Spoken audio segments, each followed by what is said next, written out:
একটা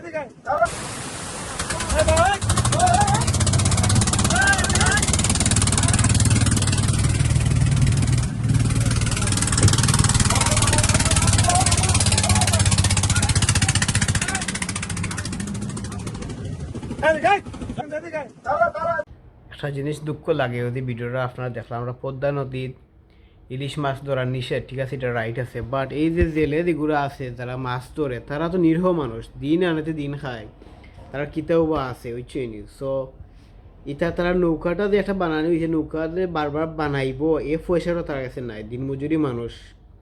আমরা বাংলাদেশের প্রশাসনের মাইসে তোমরা দৌড়তে বালা হতা, তোরা মাফ দিলাও না নে, অথবা ডর দেখে হরাই দো না নে, এইরকম তারা মানুষের এমনিই মরি যার, তারা জীবনেরও যুদ্ধ করে আর আরও তারা উপরে আরও জুলুম করার, তারা ফেটের দায়গা তো নদীর লামে দরিয়ারি গিয়া মাছ ধরে দরিয়ারি বেচিয়া তারা খাইতো।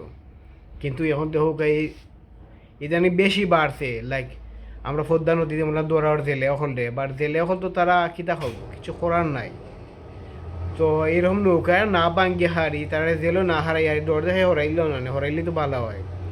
আস্তা দেশ লুটিলারা এমপি মন্ত্রী হলে এ সময় কিচ্ছু করতে পারতায় না, দেশ লুটিয়ে আর বিদেশ নিয়ে বলিলারা এমপি মন্ত্রী হলে এ সময় কিচ্ছু করা যান না। আর সাধারণ মানুষের উপরে তোমরা এগুলো জুলুম ঘটায়, এটা মানে দেখতে আর খুবই খারাপ লাগে। দিনমজুরি মানুষ তারা হচ্ছে, খুবই খারাপ লাগে। ঠিক আছে, ডর দেখে তারা হরাই নিলে একটু ভালো হয়, বা এরকম তারা নৌকা বাঙ্গা তারা জেলও নিয়ে হারান, এটা ঠিক না। তারা আপনার 500 টাকা নিয়ে হরতে পারবো, ওটা আমরা বাংলাদেশে আর কি মানে ব্যর্থতা। যেগুনতে খারাপ বড় বড় গোয়ালো হলে তারা কিছু হরতে পারডায় না, আর তো সাধারণ মানুষরা এই জুলুম হরডায়, ওটা তো ফারবাই আর কিছু করার নাই। ভালো থাকা সবাই, আসসালামু আলাইকুম।